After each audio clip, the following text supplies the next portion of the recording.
Hello, Ike Baker. How are you? I am quite good and eager to talk about some rather profound and interesting things today. Awesome. And the title of the topic is Sacrificial Cartography. Why don't you maybe jump in, tell us a little bit about this because it's quite an intriguing name. For a practitioner of contemplative mysticism, sacrifice is really important. Sacrifice, sometimes the term surrender is used. And what is sacrificed or surrendered is literally everything. Everything's thrown into the fire.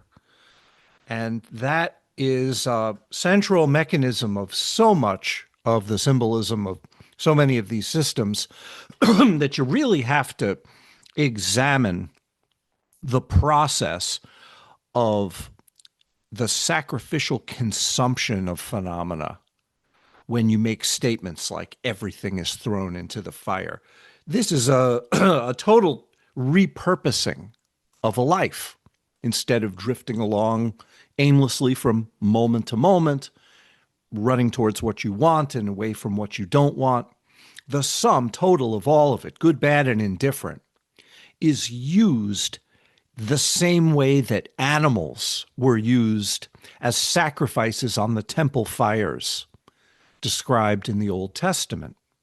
And I should say, from the Christian side, the same way that Jesus was a sacrificed life to seal a certain bond between humanity and the divine. That's the sacrifice. Beautiful. Yeah.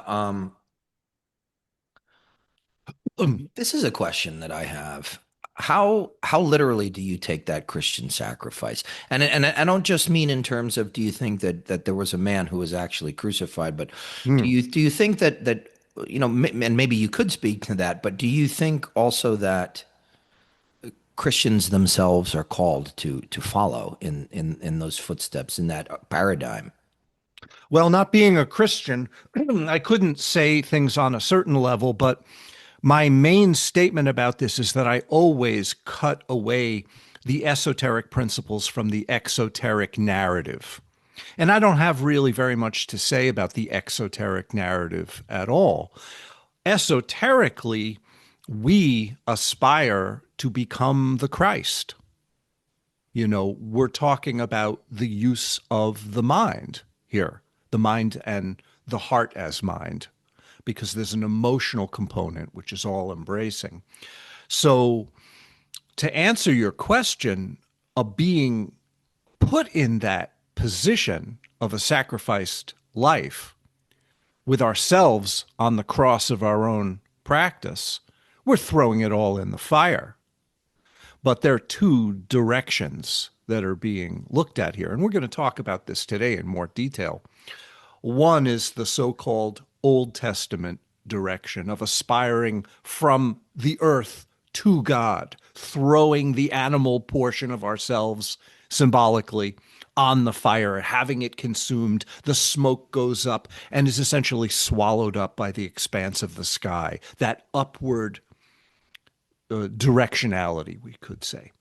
The New Testament aspect is God comes to earth in the form of Christ and sacrifices itself to seal a bond with us. Now, neither one of these models that I just mentioned are complete on their own. They integrate fully and totally. And that integration point is greater than the sum of its parts. And it takes over. And that's the sacrifice that I'm talking about. It's not only the use of a life as the sacrifice of practice, but all life, personal and apersonal, we could say. So, what does that really mean? Well, that's something that I want to examine through geometry. And this is where a guy like you see, you're rubbing your hands together because you are uniquely qualified to have this conversation. And let's start by looking at that diagram on the left hand side of the screen up on the top. And let me explain a few things about it here. We have a central point with a little aleph in it. That's the root point. On the tree, you could say this is Keter, Hmm. right? Essentially. And on the right and on the left are two elements that we have to reconcile. On the right is a straight line, on the left is a circle. And both of those are dualistically expressed by that central point. And this goes back to a formula that's given in the basic text that I use, basic Kabbalistic text that I use, called the Fountain of Wisdom, where it states Aleph is no less than two. And all the Mm. good occultists out there know that the numerical value of Aleph is one. So, what does it mean that one is never less than two? That the wholeness and unity is expressed dualistically by contrasts, right? Well, I think that we've gone over that quite a bit, you and I. But let's look at it geometrically right now. Mm.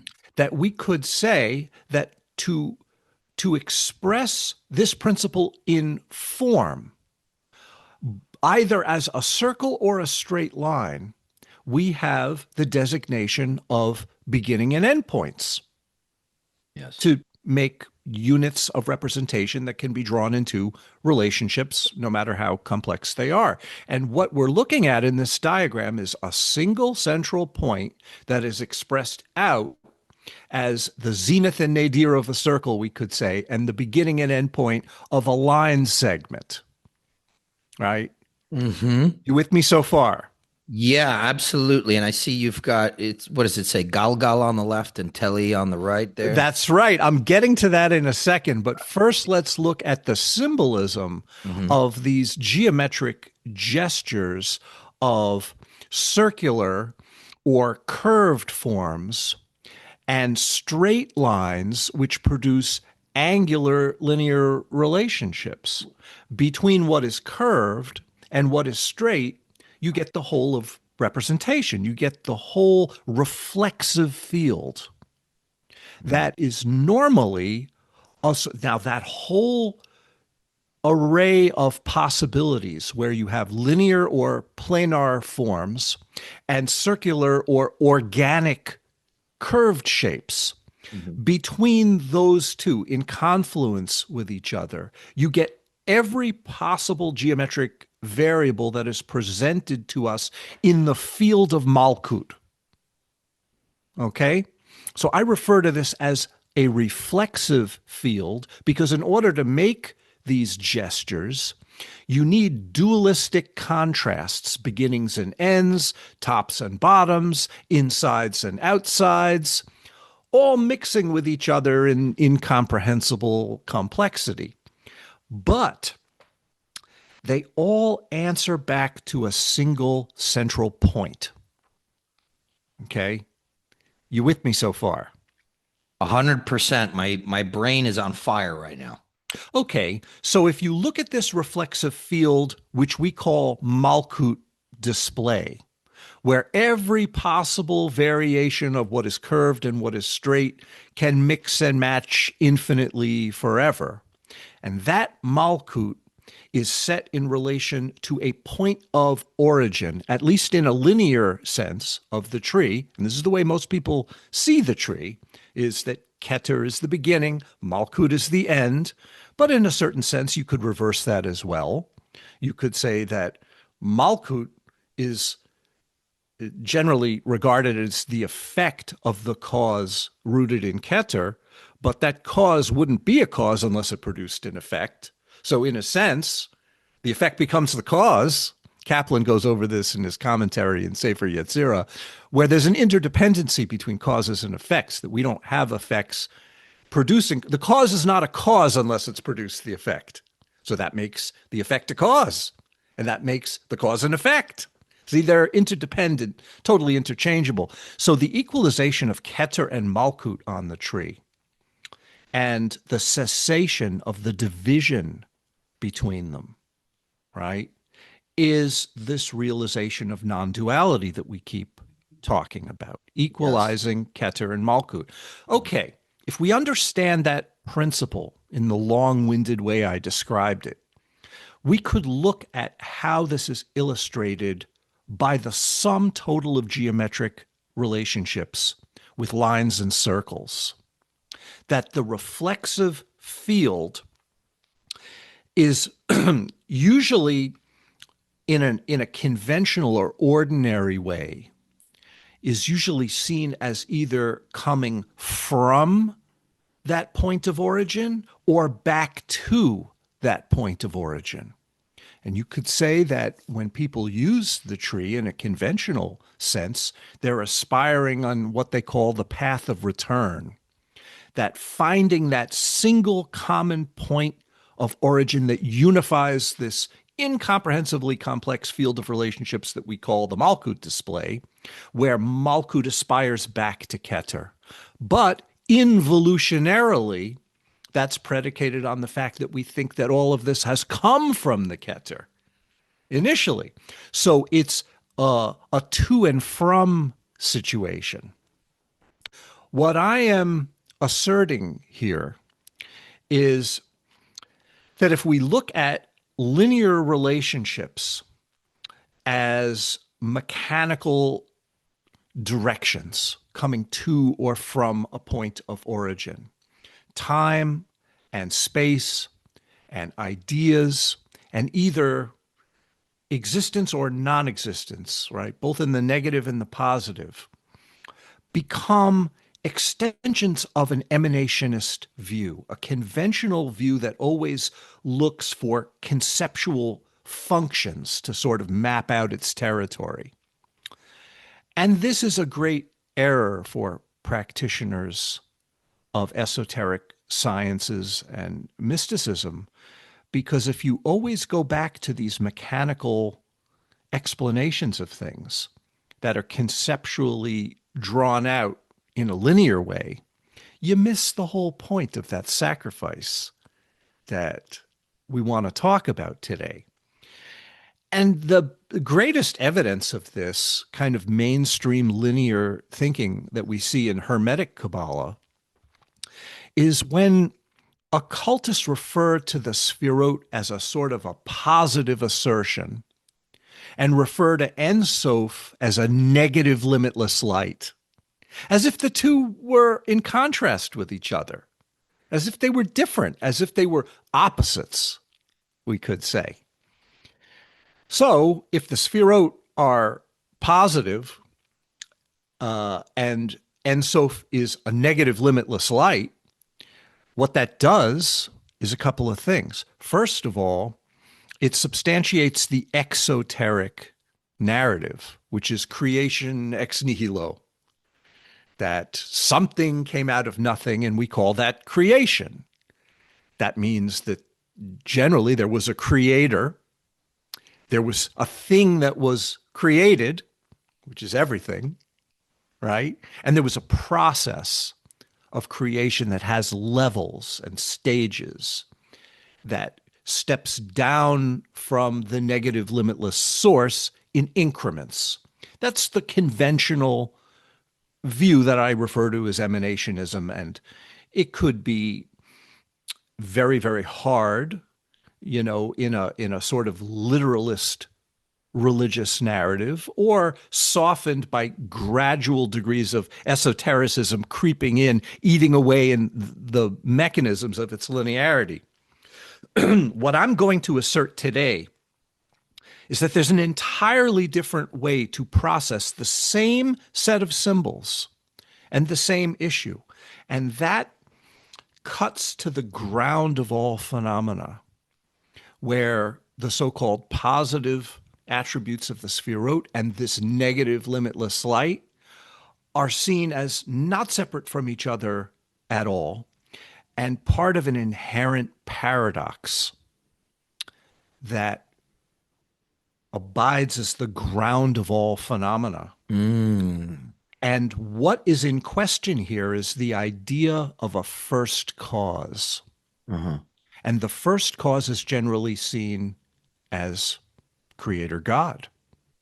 And no matter how esoteric you get in occultism, if Keter becomes the beginning of time and space, so almost like a Big Bang kind of scenario, that view of Keter as the point of origin, right? It automatically means that the creative process started and a thing was created out of it. In other words, something from nothing. Mm, So if you go beyond that dualistic division between the pure potentiality of nothing and something being created, mm, you have a different consideration of a lightning flash, which is totally spontaneous and acausal. And what you're cutting through here is Cartesian geometry, mm, where you have points of origins that are elaborated and expressed as dualistic relationships. And that has massive philosophical and theological implications. So let's go back to the diagram. You have the reflexive field with all kinds of intervals and beginnings and ends, circular and linear geometric forms and combinations with each other, right? And the sum total of that reflexive field has to somehow reconcile the point at its heart. If you take that as a beginning, meaning a point of origin and cessation, right? In a linear mechanical sense, you have a conventional Cartesian understanding of reality. mm, But if you cut through that and do something very, very radical and very different with that point, which is the idea that that field of display and the point equalize with each other, they swallow each other, they consume each other. That mutual consumption of Keter and Malkut through each other is the sacrifice of mysticism. mm.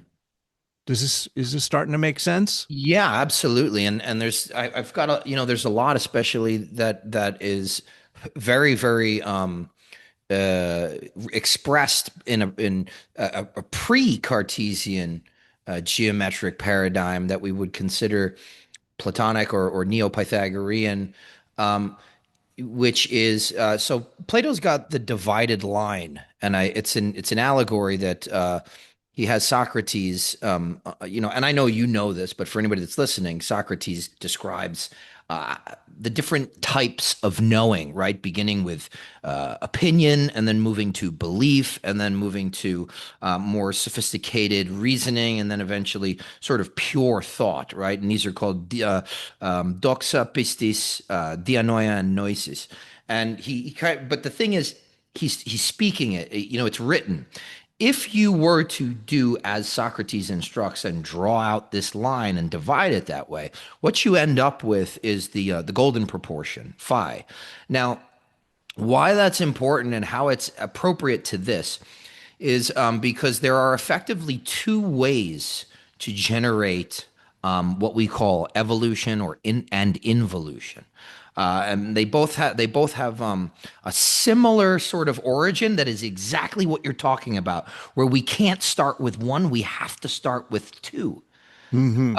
Okay, and the first one is the square root of two. Okay, and in order to take this, you have to sort of have this logical absurdity that you're adding one to itself to create this essentially this geometry that builds outward. A lot of people will understand this as like this sort of fractal kind of patterning that builds outward, and you're building squares upon squares upon squares, and you're using the diagonals to create new ones, and it's creating a lot of interesting movement, interesting patterns. So this is the ostensible sort of the revealing of or the image making faculty in Malkuth, where it's the things are being put together and they seem to have this inherent intelligence that builds things like a flower, and a human fetus turns into an infant, and so on and so forth. But there's this other point where you can start at, and it's that divided line. It's phi, and what you do is you end up you have a theoretical line, okay, and it's arbitrarily divided. Now what you have is you have a line that has been divided into two. Okay. Um, Effectively, what you have there is you have a proportion. You have A and B, since you've now divided this line. You've got one side is A, the other side is B.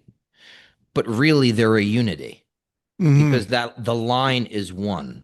So you end up with something like A is to B as B is to A plus B, right? If for anybody that understands geometry, uh, let's say the smaller part division, A, is to B, the larger division, as B, the larger division, is to A plus B, the whole line. So what does that give you?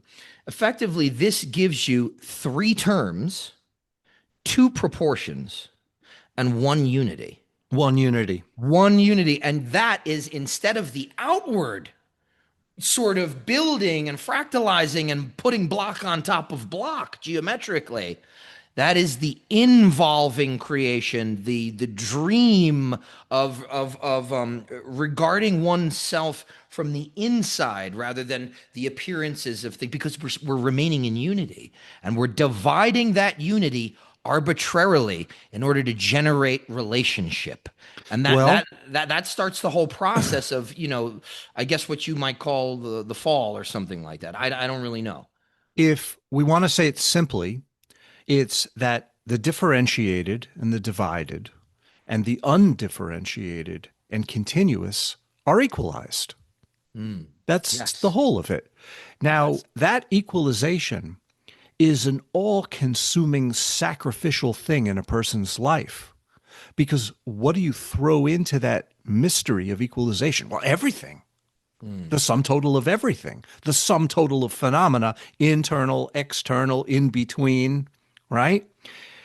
That incomprehensible paradox of how all of this differentiated form is an undifferentiated, ungraspable mystery. And yet it still presents itself in the ordinary way. We're not denying that or negating that. We're Right. simply cutting through to the level of essence. Mm. And on the level of essence, differentiated and undifferentiated are equal. It doesn't mean they're the same. It means they're equal on an essential level because on the relative point of view, things seem divided and fragmented and they'll never stop seeming that way. That's why Aleph has to appear as two.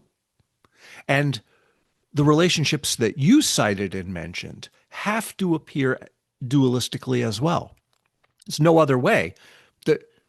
There's no time when it wasn't so. Right. Yeah, and the translator and geometer R.H. Lawler, he wrote something that I really love.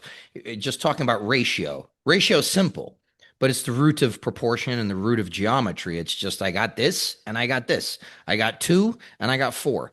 And all that does is he says it actually ratio symbolizes a comparison between two things, and this is the elementary basis for conceptual judgment. Well, this is how you get a quadrisected circle because if that unity expresses itself by doubling Mhm. or by contrast of two, that doubling itself doubles and two becomes four. So what you have is essentially a squared circle. And this is the basis of the whole of temple work and in Freemasonry and infinite applications of it, of a Mhm. quadrisected circle, essentially the geometry of a quadrisected circle.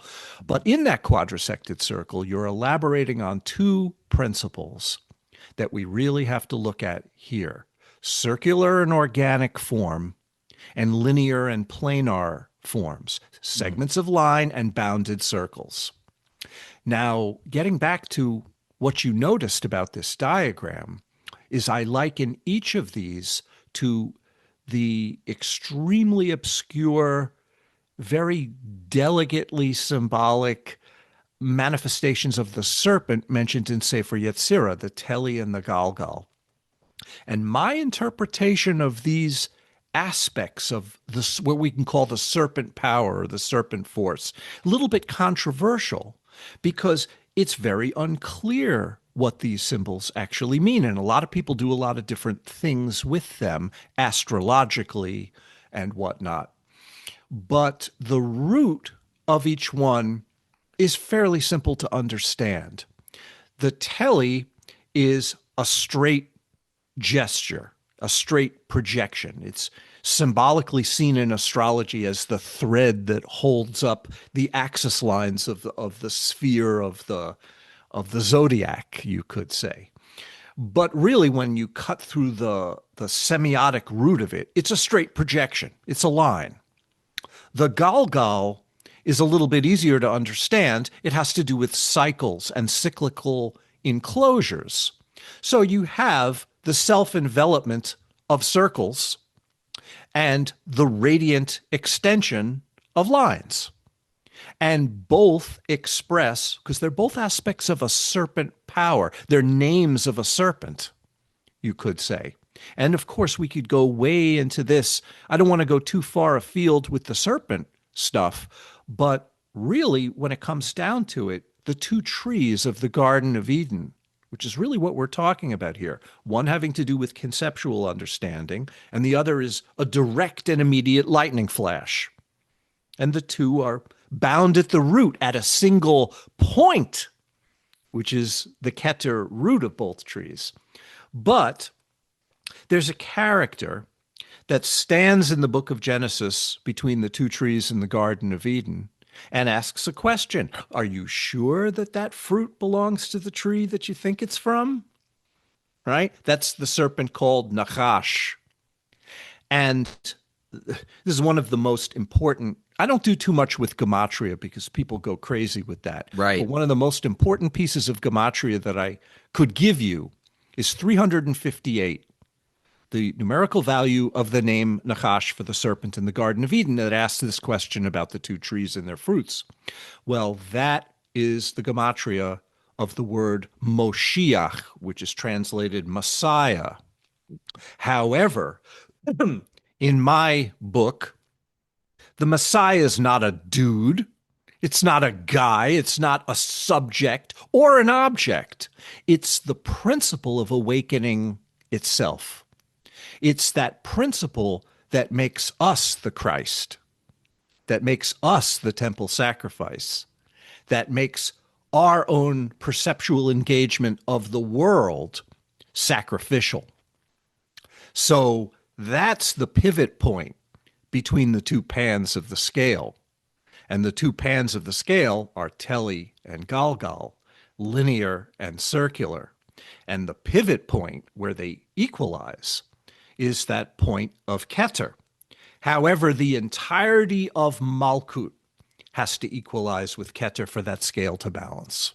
Yeah. And then you get the interesting thing there too to me about this Moshiach and Nachash connection is that you end up getting Nehushtan, right, which is the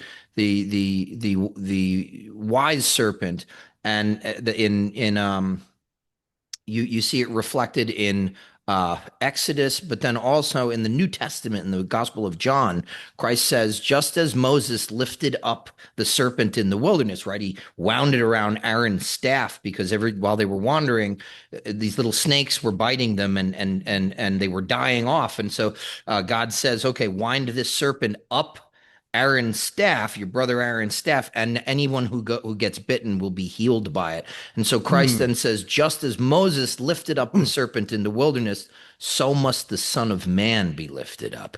And it was a crucified serpent. Yes. Yeah. And you see that in alchemy too. That's a big symbol in alchemy, the crucified serpent. Right. Well, that's exactly what we're talking about here. And the root of that symbolism is in geometry with every straight and curved form. Amazing. That the sum total of that reflexive field has to somehow negotiate with its point of origin. So what happens with this point of origin? Well, that's the real difference between conventional perception and the kind of mysticism that I'm referring to here. That if you draw linear, Cartesian, mechanical relationships from a point of origin, which could be your own mind viewing the parade of your own thoughts and feelings. It doesn't have to be the creation of the universe. That same Cartesian linear relationship we are doing constantly by thinking that we are the point of origin of our own sense of being, the parade of our own moments of perception, right? If you draw that out in a linear way, you have a point of view. And if you think about it, it's really mind blowing, because if every human being considers their own mind the original point of their point of view, you have an infinite amount of points of view. It's a fragmented field of points, each one taking itself to be the Keter. You follow me so far? Yeah, yeah, If absolutely. you cut through all of that linear mapping of relationships and equalize the whole of the Malkut field with the Keter, there is no more absolutism to this linear Cartesian measurement or calculation. The sum total of it is thrown into the fire. And what we have is essentially a paradox where the infinite and the finite dwell together as one. Immanent and transcendent lose their division. Doesn't mean that the two stop appearing. Of course, they still appear. But their secret identity, which is the secret identity of the two, is the one. And it actually goes further than that, because ultimately the secret identity of the one is the zero. And I'm getting to that in a minute. But first, we have to take the sum total of all of this and stop the insanity of this Cartesian habituation that constantly takes the divisions between things as real. I'm not saying that they don't appear. I'm just saying that their reality is relative. And if you're interested in mysticism, spirituality, esotericism, we're ultimately looking for something that is absolute to surrender to, so that all of the relative divisions and relationships assume a new identity and a new meaning. Doesn't mean we don't have any more relative relationships. Of course, there's infinite relative relationships forever. But the absolute meaning of that is what's on the pivot of the scale. And that's what this sacrificial gesture is all about. I call it the lightning flash. And we're going to get into in a minute the nature of that paradox. But first, I wanted to just paint a picture of the reflexive field with lines and circles. Now, if you go into the central document of Lurianic Kabbalah, the Etz Chaim B'Chaim Vital, which is basically the synopsis of the Lurianic system, right from the introduction, they're giving you a picture of the tree, which is a little bit different from what Hermetic Kabbalists are used to. It's a combination of circular and linear spherot mixed with each other, so that every linear aspect has a circular aspect in which it is enveloped, and every circular aspect is given its life force by the linear kav, or the ray of light that extends from the Or and Sof into its vessels. So the whole of Lurianic Kabbalah is just this back and forth between circular and linear aspects of Sfirot, which in our lives are organic and linearly geometric forms that produce the appearance field. The whole of the appearance field is just lines and circles in this sense. And if we take the beginnings and ends of each individual form or each relationship as real, if we think this is all there is, what we get is like a mask, that covers up the true face of reality. And right from the beginning of the Etz Chaim, with the circular and linear forms, they're giving us this reflexive field in this highly structured and ordered form. And that's really my interpretation of what the Teli and the Galgal are doing. That it's that force of the Nachash, which equals the awakening principle, that is producing a series of checks and balances, and we're right at the crossroads of that. Either we take it at face value superficially as a map of how things are, or we use that map to cut through to something that is literally unmappable, where no geometric form or mathematical equation can even touch the shadow of the mystery that is being concealed by this symbolism. And that's where you and I live. Yeah, I That's mean it's kind of that's it's the, the other side of the tracks. The outskirts of town, really. But it's that is why I think sometimes um not to like I don't know. I'm not trying to be elitist or anything here, but I feel like both you and I people tend to maybe miscategorize us unintentionally, where it's like you because we say one thing, it's automatically assumed that we were implying something else, when in reality I think the only effective way to approach any of this stuff is to be able to hold that paradox and, as you say, like live in that space. I think what we have to do is recognize that paradox on the most fundamental level in the Or and Sof. And I'm going to get to that in a minute.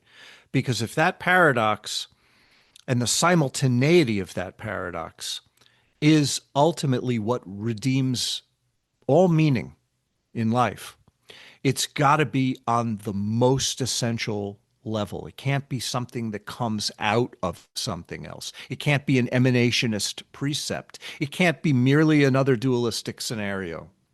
It has to be something so essential that it's indivisible and never changes. And we're going to get to that in a minute. But before I go there, I just wanted to put the line and the circle into a form that people will recognize as the tree to sort of make sense of what I just said. And you just zeroed in on it, anticipating the next point that I was going to make, that the cusp of the circle, the point where the circle dissolves into the uncontainable, that's the Keter aspect. And the heart of the circle, which fills the entire seemingly contained space of the circle, is the Malkut aspect. So here, in this relationship, we have the line connecting Keter and Malkut, as well as the circle that envelops that relationship and makes it complete and unbroken and continuous. Both of them assert duality. The line has a beginning and an end point, seemingly, and the circle has an inside and an outside, seemingly. But when all of these dualistic divisions that produce these relationships and articulate them are surrendered or sacrificed to their essential principle, and Keter and Malkut ultimately become equalized, thrown into the fire, the same primordial fire, which is the fire of the Or and Sof that can't be represented, right? You have a door that opens in which the relationships can take on new meaning, that can express something central that is literally unexpressible. And that's what symbols can do.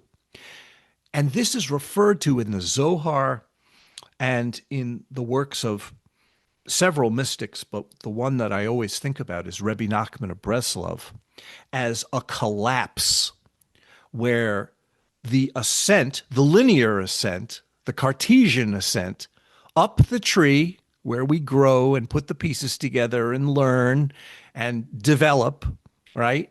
It develops from Malkut through the various stages of the tree. And ultimately, when Keter is discovered, all of that linear map making collapses, linearity collapses. And essentially, the field of the array is sacrificed to the point.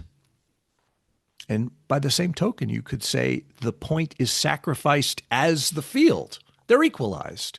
Point and field are equalized. And that's what we see in the central diagram here. Understanding that that point is a point of mechanical origin for those who think conceptually that everything comes from it or back to it, right? That's the ordinary thing that the mind does, to and from a Keter point.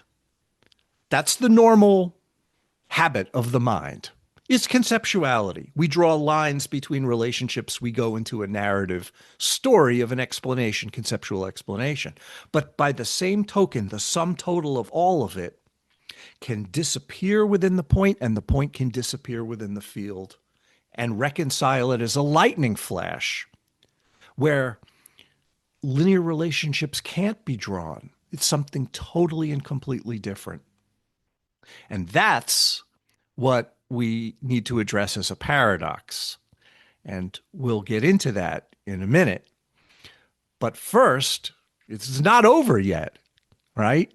We could say when Malkut becomes transparent or collapses into Keter, what's happening is that Keter as a first cause is being denied, right? A creative origin point is being erased. And if you erase the creative point of origin, you're also erasing the idea that a thing was created out of it. So you're returning everything to the point where it can become essentially nothingness, so that the two equalize with each other. And this is where the second, and I would argue even more important element is. Keter as a point is then made transparent to Ein Sof. Because think about it. Ein Sof has no point, and then Keter appears. Are the two different? Is there a two there?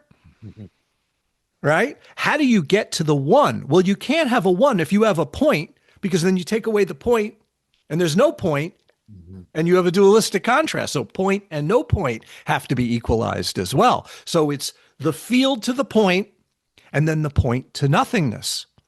And ultimately, if that essentiality of point equals no point is realized, then you come back into the field of all the circles and lines, all the curved and linear relationships, and you realize that no point, that pregnant nothingness, is all of this.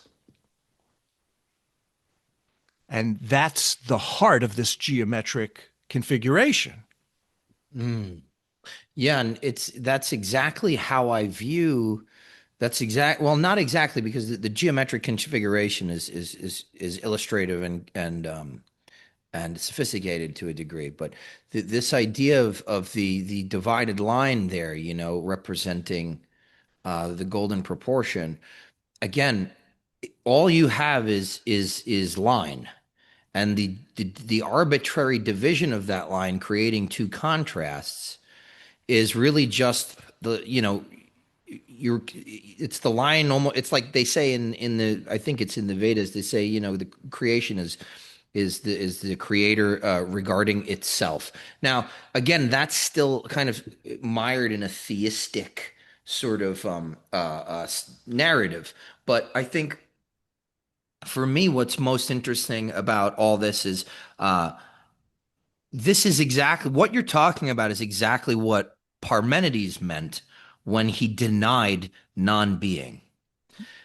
He denied non-being. That was the great Parmenidean problem, was if there's being, can there be, it implies almost a non-being. But non-being is virtually impossible, because all of this is, like you're saying, all of it is here. That pregnant nothingness, it's all here. And when you get to its essentiality, it is simultaneously, I think the experience of it is simultaneously kind of like what we would call an enosis, a union, a submergence of the personal in the universal.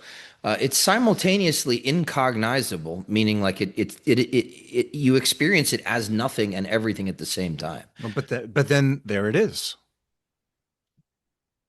There it is, hanging there. Yeah. you know? And we're trying to point at it, and talk about it. Right. And the thing is that when you take away the artificial distinction between being and non-being, it doesn't stop beingness from elaborating its intricacies. You're changing the meaning on a fundamental level. You're not changing or reshaping the display of reality at all. There's no need for that. There's no need to change the world at that point. What you're changing is the meaning of the world. Oh, I love that. It's incredibly important to understand the distinction, because if you don't understand that, alchemy becomes a manipulative process where you're manipulating the world to somehow want it to be different than it is. It's sort of operating within this idea that everything is just fine as it is. It doesn't mean it's morally fine. It doesn't mean it's functionally fine. It doesn't mean that you have to like it. Because we're not talking here about circumstances. We're talking about essence. The essence is just fine as it is. The circumstance can be extremely fucked up. And that's a separate issue altogether for social scientists and anthropologists and even philosophers of certain types to debate, modes of being.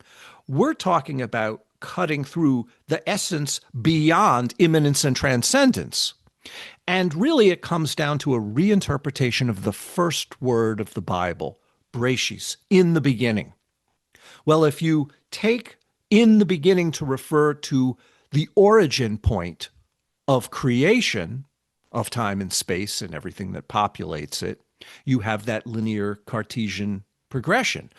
But if you take that same word, Bereshis, as a continual state of beginningness that doesn't start and doesn't stop, it's a continuous upheaval of possibility. Well, it's every moment. And there was never a time when it wasn't, because it's beyond is and is not.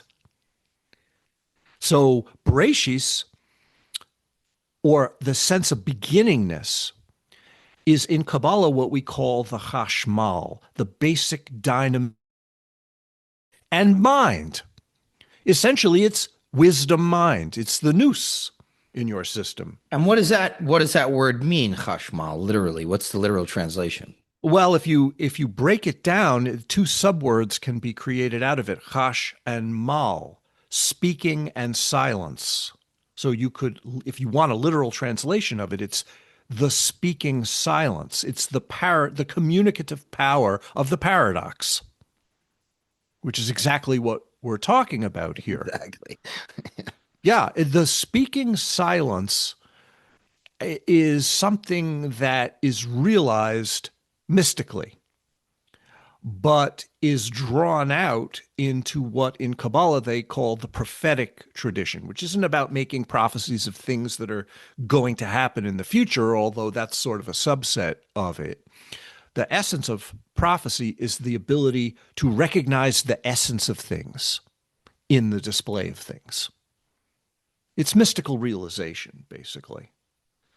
And the thing about prophecy that people don't generally talk about, well, you know that history is always written by the victor, right? So in the Second Temple period, who was the victor historically? It was the temple priesthood. That was like the big government branch of the temple, the guys who ran the show officially. Well, surrounding the temple were little encampments of heretical prophetic schools that history just conveniently forgot, whose interpretation of scriptural symbols was really quite different. And the biggest one everybody knows about, those were the Essenes, but there were a lot of others too. These prophetic schools, which were essentially esoteric lineages, whose traditions are pretty much either lost or folded into rabbinic Kabbalah that, came centuries later. But basically, when you want to cut through all of this and use the geometry, the way that I've proposed it here in relation to the tree, it comes down to that first word of the Bible, in the beginning or continual beginningness? Is it a line that comes from a point of origin, step by step?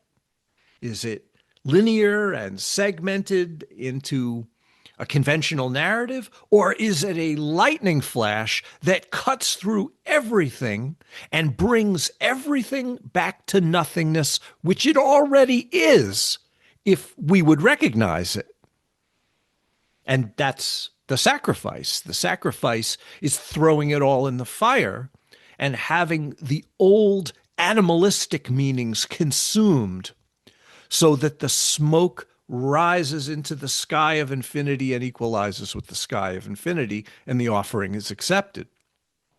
If our lives become that, we become the Christ, essentially. We become the sacrificial lamb. We become the sacrificial animal, that animal part of ourselves. And that's what awakens Moshiach. So those people are sitting around waiting for a Big Daddy to come and save the day. He's going to be a political figure, a king from the line of Yeah. David who's going to answer all your problems and solve all your concerns. Well, you're going to be waiting a long time, I think. Yeah. Exactly. Exactly. Um, yeah, it's what, and how do you think we sacrifice our lives? Is it this conceptual understanding, or is it something more? I mean, I know that you're speaking from the position of somebody who not only lived as a retreatant, but as somebody who has truly, in like the most exemplary way. And I know a lot of practitioners, you have devoted your life to the practice. I mean, almost every time you talk, or you and I talk privately, it's at some point you're always like, what else is there other than the practice? So how do we embody this sacrifice, do you think? I think first by thinking that first you have to intellectually understand the points that make it different than ordinary life. And that's the baseline. That's where we start. People think contemplation. Well, it starts with thinking, but it goes beyond that into modes of feeling where you feel what you've intellectually understood. And ultimately, it goes beyond the confluence of thinking and feeling into a drop off point where the circumstance of your beingness, the circumstance of the expression of the sum total of the world as you perceive it, which includes you in it, is essentially surrendered to the primordial fire which both generates and consumes what's being sacrificed. That's the sacrificial fire. It doesn't only consume, it also simultaneously generates phenomena like the Ouroboros serpent, essentially, which swallows itself and is reborn in the process. Well, that's us, right? That our lives are the sacrifice, and the sum total of life as we perceive it is the fuel for this fire that simultaneously is the life force that projects it in the first place. Just like in that geometric diagram, circles and lines come from a central point and return to that point and are generated by that point. If we collapse the divisions between generating and consuming, coming from and going back to, if we collapse all of that linearity into a simultaneity, that simultaneity takes over. So let's go back to the first thing that I said, which is that first you have to intellectually understand this by thinking it through. Well, what that does is it inflates your dot, right? We've talked about the two trees and about how one pertains to ordinary conceptual putting the pieces together and the other's the lightning flash. When you're putting the pieces together, which is a constant process, right? Your sense of conceptuality becomes very different than ordinary conceptuality and its habits would be.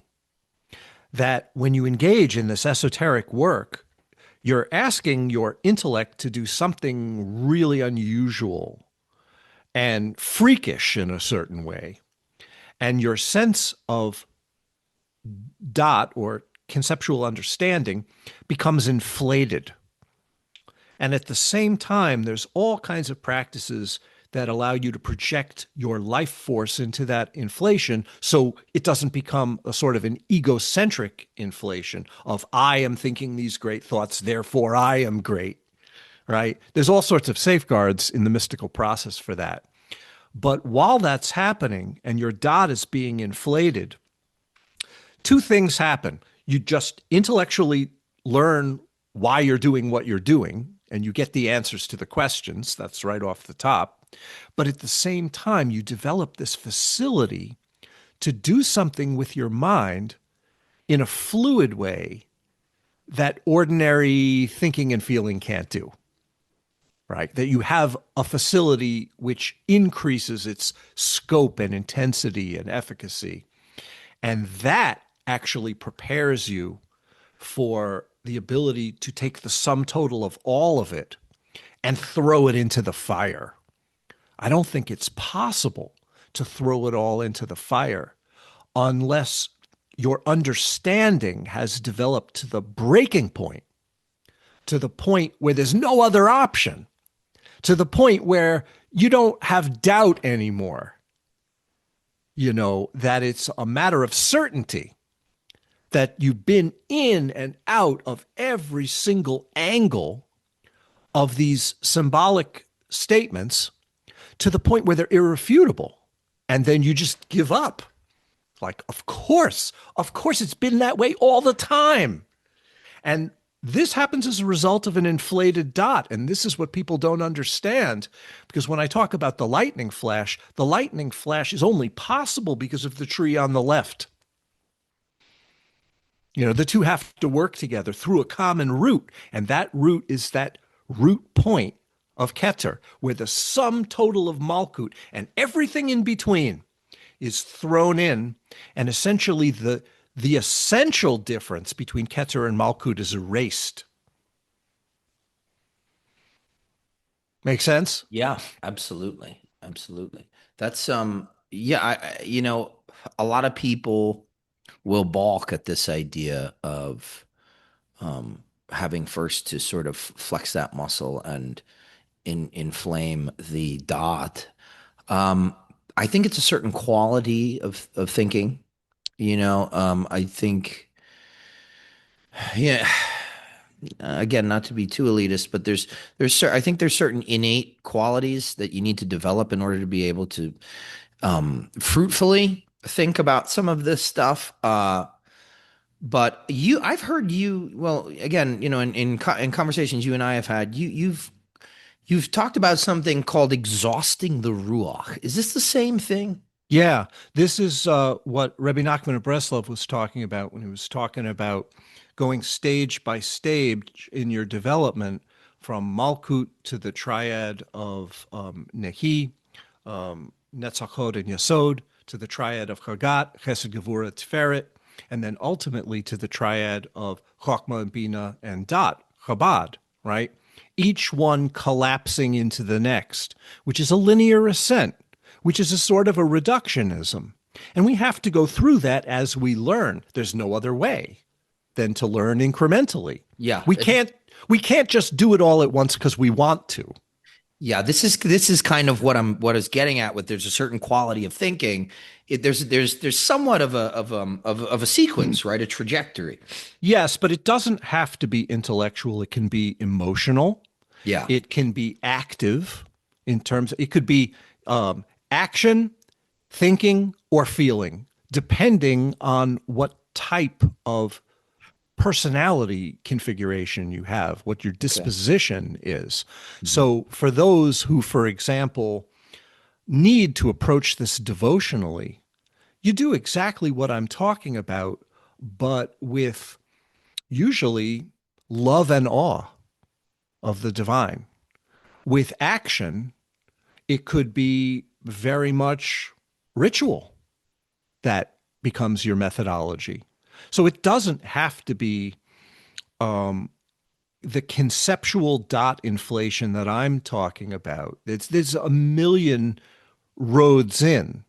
I'm just talking about the one that I do because I'm an esoteric cartographer and I Right. map everything. Right. Yeah. So I can only speak from my point of view. And if you're a freak like me, then what I do kind of makes sense. But that's not the only way. There is no only way. Yeah, yeah, absolutely. I agree with that, and more I agree with that. I will say there's one through line to all the different types of this work or approaches to this work that I have endeavored, and it's something that you just said. Whether I'm doing it devotionally, whether I'm doing it intellectually, um, whether I'm doing it in ritualistically in action, awe is a constant. It shows its face in everything, in every aspect of this. Whereas, like, even sometimes love will play a backseat in the intellectual or Hmm. even in the ritualistic. But awe is always there. And somebody recently, I don't think we were talking about anything in connection with esotericism, but they said something that I never thought about before. And this is very anecdotal, and I don't mean to drag us too off course, but they said that awe is an incredible thing. It's an incredible emotion. It's an incredible thing to see, because it's like the one reaction. It's the one thing that happens in a human being that cannot be faked. Hmm. You can't fake awe. It's like this instantaneous, sudden. The way that I conceive of it is a temporary recollection of the wholeness of everything. Well, before we get to that, let's just address the other thing that you said. Nobody is a pure expression of either of those three styles of a disposition, thinking, feeling, or action. We're all a mixture, but we weigh heavily on one side or another, but we're always mixing them. And as far as awe is concerned, awe is the pure aspect or purified aspect of Gevura. And Gevura is known by a couple of different titles in Kabbalah. One is the word Gevura, which essentially means strength. The other is the word din, which is roughly translated as like the law or the axiomatical basis in which that strength is applied, right? So when you have a distorted Gevura, and Gevura is on the left side of the tree, and what it does is it's the enforcer of that Saturnian impulse of Bina. That if the Saturnian aspect of space wants to squeeze space into containers and then make relationships out of the different containers, right? Beginnings and ends in structures. It's a structure making way of looking at space, structural space, right? Gevura enforces that, enforces the boundaries of that, and keeps those relationships operating within their fundamental limitations, right? If that becomes a distorted thing, it becomes fear emotionally in a person's life. It becomes ultimately the root of all anxiety, like on an existential level.